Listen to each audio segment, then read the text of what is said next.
मित्रो नमस्कार. आपली वाडी आपली झाडी या यूट्यूब चॅनलमध्ये मी लक्ष्मण नांडाळ आपलं सहर्ष स्वागत करत आहे. मित्रो, सदरचं चॅनल हे फक्त पाणी आणि झाडे याचं संवर्धन करण्यासंदर्भातलं चॅनल आहे आणि आपल्याला त्याच्यातून प्रोत्साहन मिळावं म्हणून हे तुम्हाला व्हिडिओ मी दाखवत आहे. तर मित्रो, आपण हे व्हिडिओला सबस्क्राईब करा चॅनलला आणि आपणही या प्रकारचं काम करण्याचा प्रयत्न करा. मित्रो, जीवनात पाण्यासाठी आपल्याला ते करणं फार गरजेचं असतं आणि आपल्याला सगळ्याला त्याची गरज आहे. पहा, आता पाऊस झालेला आहे. या ठिकाणी मी तुम्हाला एक बंधारा दाखवतो. पहा, त्या बंधाऱ्याला आता तुम्ही पाहिलं सुरुवातीला व्हिडिओच्या, बंधाऱ्यातून किती बंधारा भरलेला आहे पाणी. आणि हेच बंधारा मित्रो आजूबाजूच्या शेतीच्या पाण्यासाठी, जनावरांच्या पाण्यासाठी, पिण्याच्या पाण्यासाठी आणि पशुपक्ष्याच्या पाण्यासाठी मित्रो हा पावसाळा संपल्यानंतर एक 4-5 महिने हा पाणी देणार आहे आपल्याला. वर सुद्धा भरलेला राहील आणि बंधाऱ्याच्या खालच्या भागात सुद्धा अगदी अनेक दिवस पाणी राहतं. जवळपास मार्च एप्रिलपर्यंत हे पाणी राहतं आणि या परिसरात येणारे पशु पक्षी तसेच शेतकऱ्याला आणि या बंधाऱ्याच्या दोन्ही बाजूला शेती आहे. मित्रो, पहा पलीकडे एक ट्रॅक्टर भरलेला दिसतो तुम्हाला ऊसाचा आणि त्या पलीकडे त्याच्या बागा येतात आणि या पलीकडे सुद्धा बाग आहे. दोन्ही बाजूला अगदी असं सुंदर असं पिकं आणि शेतीचा परिसर आहे मित्रो. परंतु या बंधाऱ्यामुळं आणि असे या नदीवर अनेक, या नदीच्या वरच्या बाजूला 2-4 बंधारे आहेत, खालच्या बाजूला पण 2-4 बंधारे आहेत. आणि मित्रो, खरोखर या बंधाऱ्यामुळं आणि या परिसरातला परिसर हा सुजलाम सुफलाम झालेला आहे. आणि बंधाऱ्याच्या खालच्या बाजूला सुद्धा 2-4 बंधारे आहेत आणि हे शिना नदीचं उगम स्थान आहे मित्रो.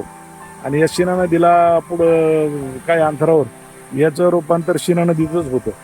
परंतु पहा, हे बंधारे केल्यामुळं या परिसरात अतिशय लांब पाणी दिसत आहे आपल्याला. जिथपर्यंत दिसल तिथपर्यंत पाय आणि ते अतिशय पाणी खळखळ खळखळ असा पाण्याचा आवाज येतोय आणि मोठ्या प्रमाणात त्या बंधारा भरून ओव्हरफ्लो झालेला आहे आणि ते पाणी वाहते. आणि याच्या खाली सुद्धा मी तुम्हाला दाखवतो मित्रो. बंधाऱ्याच्या खाली सुद्धा एक बंधारा आहे आणि या परिसरातल्या लोकांनी या बंधाऱ्याचं खोलीकरण सुद्धा केलेलं आहे. साधारण मे जूनच्या दरम्यान खोलीकरण सुद्धा केलेलं आहे आणि त्याच्यामुळं खालच्या भागात सुद्धा पाणी कसं साठलेलं आहे आणि हे तुम्हाला मी जवळून दाखवतो. पहा मित्रो, खालच्या भागात सुद्धा भरलेलं आणि वरच्या भागात सुद्धा नदी खोलीकरण केल्यामुळं आणि स्वच्छ असं पाणी या ठिकाणी दिसतंय मित्रो. आणि कमीत कमी या परिसरात एवढं पाणी राहतं तर ते पाणी वर्षभर टिकून राहणार आहे आणि पिण्याला सर्व कामाला हे पाणी उपयोगाला येणार आहे. आणि तसंच पाण्यामुळं जमिनीतल्या सुद्धा पाण्याची वाढ होणार आहे. जमिनीत सुद्धा पाण्याचा साठा तयार होणार आहे. जितकं जास्त दिवस या बंधाऱ्याच्या पोटात आणि खालच्या भागात पाणी राहील तितक्या दिवस या जमिनीच्या पोटात पाण्याचा साठा राहणार आहे मित्रो. आणि दोन्ही साईड पहा तुम्ही किती अगदी नैसर्गिक साईड आहेत. याला कोणताही कृत्रिमपणा करून तयार करण्याची गरज नाही. फक्त हा बंधारा तयार करण्यासाठी दोन्ही बाजूला आडव्या भिंती घालून मध्ये एक भिंत घातलेली आणि अतिशय कमी खर्चातलं साठवण आहे मित्रो.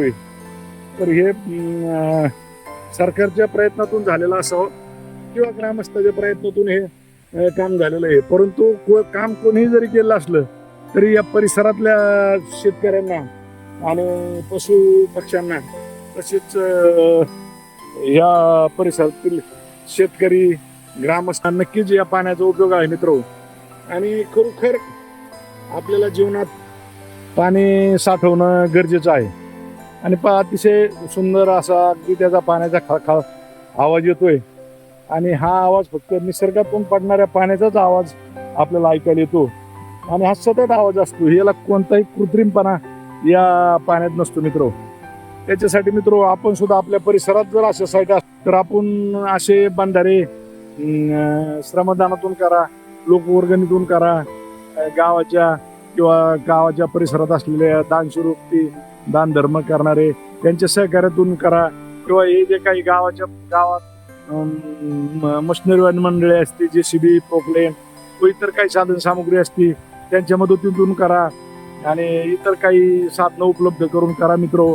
परंतु पाण्याचं साठवण करा आणि असे बंधारे करा, नदीचं खोलीकरण करा आणि नदीच्या परिसरात तुमच्याकडे जर नदी असेल, नदी ओढे असतील तर ते ओढ्याचे जुने पूर्वीचे ढो, आपण त्याला ढो म्हणायचो, ते पुनरुज्जीवित करा मित्र. ढो बुजलेले येतं, अलीकडच्या काळात पूर्ण ढो बुजलेले येतं, परंतु ते पुनरुज्जीवित करा, नदीचं खोलीकरण करा आणि नद्याचा प्रवाह हा धावता झालेला आहे. त्याच्यासाठी मित्र ते पाणी धावून वाहून जाऊ नये त्याच्यासाठी नद्याला तुम्ही नांगरून वाळू मोकळी करा, जेणेकरून वाहणारं पाणी जिरल आणि आपल्याच परिसरात, आपल्या विहिरींना, आपल्या परिसरात, आपल्या शिवारात त्याची साठवण क्षमता वाढेल आणि आपल्याला त्याच्यातून विहिरींना, बोरला आणि शेतींना पिण्याच्या पाण्यासाठी सर्वांसाठी पाणी उपलब्ध होईल मित्र. 12 महिने पाणी उपलब्ध होईल. पाणी असल्यानंतर मित्र आपल्याला त्याची किंमत कळत नाही, पण पाणी नसल्यानंतर ते उपलब्ध करून घेण्यासाठी आपण किती प्रयत्न करतो. प्रसंगी पाणी विकत घेणे, टँकर लावणे, अनेक धावपळ करतो आणि पाणी मिळवण्याचा प्रयत्न करतो. मित्र आपण आपल्या परिसरात पाण्याचं नियोजन करा. अजून पावसाचे दिवस चालू आहे आणि पाऊस आहे आणि आपल्या परिसरातील शेतीसाठी पाणी तयार करा मित्र. पाणी हे काय कृत्रिमरित्या तयार होणारे पदार्थ नाही मित्र. तुम्हाला मी यापूर्वी पण सांगितलं, हा निसर्गातूनच मिळणारा स्रोत आहे मित्र. आणि आपल्या ह्या पर्यावरणाच्या आपल्या हानीमुळं निसर्गात देखील समतोल ढळलेला आहे. कधी पाऊस जास्त होतो तर कधी कमी होतो. कमी पाऊस झाल्यानंतर आपल्याला अतिशय पाण्याचं दुर्भिक्ष निर्माण होतं मित्र आणि त्या काळात पाण्याची गरज भासते, परंतु पाणी उपलब्ध होत नाही. त्याच्यासाठी निसर्गाचं समतोल राखण्यासाठी मित्र आपल्या परिसरात झाडं लावा, झाडं जागवा, झाडाचं संगोपन करा आणि झाडांचं संरक्षण करा जनावरांपासून. जनावर झाडं खातात आणि दरवर्षी ते झाडं लावणारे लावतात, परंतु आपल्या हलगर्जीपणामुळं ते झाडं जनावरांच्या याच्यातून नुकसान होतं आणि त्या झाडाची वाढ होत नाही. कारण आपण बऱ्याच वेळा पाहिलं हे अनेक ठिकाणी सार्वजनिक वृक्षारोपण होतात, वेगवेगळे लोकप्रतिनिधी वृक्षारोपण करतात आणि त्या वृक्षारोपण दरवर्षी आपण त्याच खड्ड्यात केलेलं वृक्षारोपणाचे फोटो आपण पाहतो.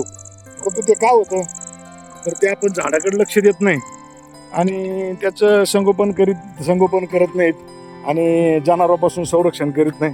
मित्र झाड लावल्यापासून जास्तीत जास्त 1 वर्षापर्यंत त्याचं जर संगोपन केलं तर ते झाड जाणार नाही मित्र. कारण जनावरांच्या उंचीपेक्षा मोठं झाल्यानंतर त्याला जनावरांपासून कोणताही उपद्रव होत नाही किंवा त्रास होत नाही, परंतु ते आपण करीत नाहीत. तर त्यासाठी 1 वर्षभर तरी त्या झाडांना जपा. झाडाच्या परिसरात किंवा पाणी असेल तर पाणी उपलब्ध असेल तर उन्हाळ्याच्या दिवसात त्याला जेव्हा गरज पडेल, झाड सुकलेलं दिसेल त्यावेळी तुम्ही मित्र झाडांना पाणी घाला. आणि पाण्यात घाण टाक तुम्हाला मी आता दाखवलं, परंतु पहा या ठिकाणी हे एवढं बंधाऱ्याचं स्वच्छ पाणी चाललंय, अगदी काळशार पाणी, परंतु याच्यात कोणीतरी त्या थर्माकोलच्या पत्रावळ्या आणून टाकले मित्र. आपण नेहमी निसर्गाची हानीच करतो. आता या पत्रावळ्या जर त्याचं जाळून टाकल्या असत्या किंवा त्या खड्डा खांदून पुरल्या असत्या तर हे झालं नसतं. आता हे पाणी घाण होणार, पाणी साडणार, त्याचा वास येणार. म्हणजे स्वच्छ निसर्गाने दिलेलं सुद्धा आपण निसर्ग स्वच्छ ठेवीत नाही मित्र. बरोबर आहे का नाही? हा, परंतु आता हे कोणतरी टाकले, ते आता कोण टाकले आपल्याला माहित नाही, परंतु ते टाकायला नको होते, आहे का नाही? हा, तुम्ही इथंच राहणार आहेत ना? हा बरं. हे पाण्यातून पलीकडे जाता येते का? हा हा हा हा हा, पलीकडे ते खड्डे झालेले आहे ना, ते काम झालं होतं ना, खांदलं होतं, एवढ्याच जागेत थोडस राहिलेलं, इकडे पण खड्डा आहे. हा, पण ते चांगलं पाणी, मस्त पाणी झालं बांधाऱ्याचं आणि आता वर्षभर बनबन नाही तुम्हाला. हा, नितळ म्हणजे पहा ना किती काळशार पाणी आहे, परंतु आता हे तुमच्याच परिसरातल्या कोणीतरी टाकून ते घाण केलं आणि हे करायला नाही पाहिजे. आपण हेच करतो म्हणून तर आपल्यालाच अडचण निर्माण होतात. ती अडचण दुसऱ्याला नाही, आता तुम्हालाच अडचण आहे. तुमचं जे पात्र एवढं चांगलं केलं होतं, सगळं केलं होतं आणि ते खराब झालं, तरी आता तुमच्या परिसरातलं कोणी असेल तर सांगा त्यांना, टाकू नका म्हणून घाल. अतिशय सुंदर असं पाणी आहे मित्र. आता मी माझं तोंड धुतो मी, आणि मला मित्र पाण्याची पहिल्यापासून फार आवड आहे, अतिशय आवड आहे. त्याच्यामुळे मी पाणी आणि झाड हेच माझं क्षेत्र निवडलेलं आहे आणि मी ते कायम ठेवणार. तो माझ्या बालपणापासूनचा माझा छंद आहे. परंतु तरी मित्र, आपण देखील या पाण्यासाठी काम करा. पावसाळा अजून बाकी आहे. पावसाळा जरी संपला तरी आपल्या परिसरातून वाहत असलेल्या नद्या, ओढे त्याचं मित्र पाणी अडवा, पाणी साठवा. तुमच्या नदीचं नैसर्गिक स्रोत आटल्यानंतर मित्र तुम्हाला कमीत कमी त्या परिसरात पाणी अडवल्या ठिकाणी 1 ते 1.5 महिना 2 महिने ते पाणी मिळेल मित्र. आणि जर तुम्ही चांगलेच बांधारे केले तर तो तुम्हाला तुमचा मार्च एप्रिल पर्यंत सुद्धा पाणी कमी पडणार नाही. पण त्याच्यासाठी मित्र तुम्हाला ते निश्चित काम करावं लागणार आहे आणि ते काम केलेलं नक्कीच त्याचे नुकसान नाही, परंतु आपण ते करा मित्र. या ठिकाणी पाणी वाहून गेलेलं आहे, त्याच्यामुळं मोठ्या प्रमाणात खड्डे पडले इथं ह्या ठिकाणी. आणि अतिशय परिसरातले ऊस ते चांगले आहेत. आपणही मित्र पाणी अडवा, पाणी वाढवा आपल्या परिसरात. मित्र, याच ठिकाणी थांबतो. पुन्हा आपण नवीन व्हिडिओमध्ये भेटू. परंतु जाता जाता मी तुम्हाला हेच सांगतो, अजूनही आता गणपतीचे दिवस येतं, अजून नवरात्र असेपर्यंत पावसाळा लांबल्याचं हवामान तज्ज्ञ सांगतात. तर आपण अजून वेळ गेलेला नाही.